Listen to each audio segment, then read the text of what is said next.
Welcome to my channel আফরোজা.সম্রাট kitchen. আজকে আমি বানাবো দুই ধরনের শরবত, তরমুজের আর কোকম শরবত।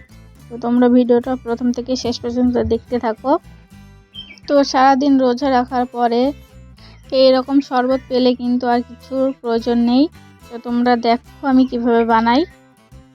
তো আমি তোমাদের প্রথমে দেখিয়ে দিচ্ছি তরমুজের শরবতটা কিভাবে বানাতে হবে।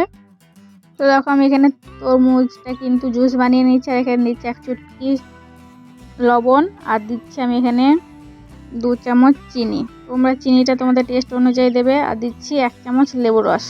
এবার সব কিছুকে ভালো করে মিশিয়ে নেব। তোমরা কিন্তু এগুলো সব কিছু একসাথে দিয়ে মিক্সার করতে পারো। আর দিয়ে দিচ্ছি আইস কিউব। তো দেখো আমি উপর দিয়ে কিছুটা তরমুজের পিস দিয়ে দিচ্ছি। তো দেখো আমাদের একটা শরবত কিন্তু একদম রেডি। তোমরা এটা বাচ্চাদের জন্য বানালে এখানে বরফটাকে দেবে না। তো দেখো আর একটা শরবত আমি বানিয়ে দেখাচ্ছি তোমাদের, এটা কিন্তু খুবই সহজ। তো দেখো এখানে আমি নিয়ে নিচ্ছি ঠান্ডা পানি।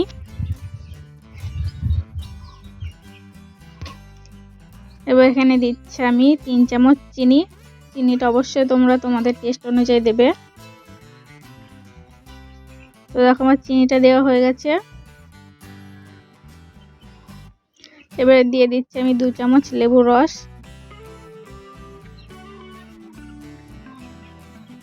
আর দিচ্ছি আমি কোকম।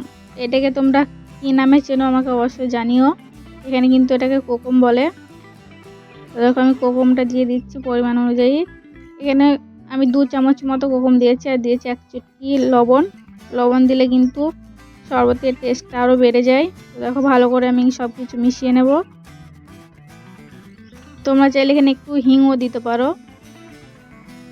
তো দেখো সব কিছু ভালো করে মেশানো হয়ে গেছে। এবার আমি বরফ দিয়ে দিচ্ছি।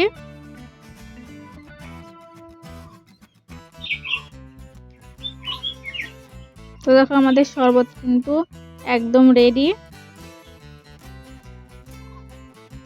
তো তোমরা কিন্তু একবার হলে বাড়িতে এরকমভাবে ট্রাই করো। এটা কিন্তু বানানো খুবই সহজ, আর খেতে কিন্তু খুবই টেস্টি হয়। তো আজকের ভিডিওটা কেমন হয়েছে আমাকে অবশ্যই কমেন্টে জানিও।